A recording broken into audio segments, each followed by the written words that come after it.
I'm generally a one rod fisherman in that I just make one rod up for fishing, and that's principally in the trout season, of course. However, when it comes to winter grayling fishing, often it's cold, you've just lost a little bit dexterity in the fingers, they're numbed, and you're more reluctant to change from, let's say, dry fly to a nymph rig. So I set 2 rods up for my winter fishing. I always have a dry fly rod, it goes without saying.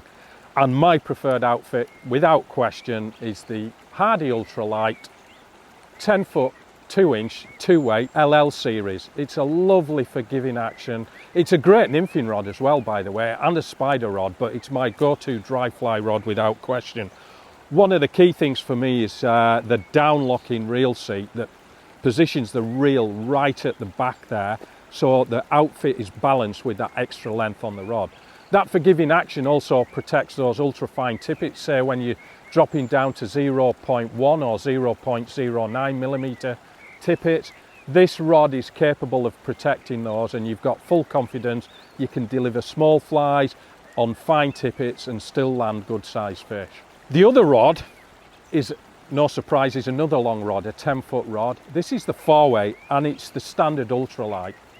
I like this rod for many reasons, but one of the key things is it's got just a little bit more backbone than the 2-weight, and that when that comes to breezy, harsh conditions or delivering weighty nymphs and or an indicator, you've just got that grunt there to deliver those on target every time. Real choice, I like a bit of a modern approach on my grayling setup, and they don't come any better than the ultralight reels to complement, obviously, the ultralight rods. On the 4-weight, I have the 4000, and on the 2-weight, I've got the 3000, which is good for 2 and 3-weight lines. Obviously, this is good for 4, and it'll accommodate 5-weight lines as well. There's a couple of reasons I like these reels. They're large arbor, so the line's spooled quite loosely and widely in terms of you don't get a coiling fly line, which is quite important in winter because it's colder, your fly line can behave a little bit more wiry. It does away with that little annoyance. Secondly, they're just, as it says on the tin, they're ultralight and they complement the ultralight rods.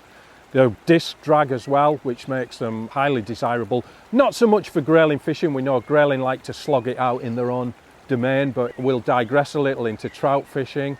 If you hook some sizable trout in the spring, you've got confidence, you've got the stopping power right there.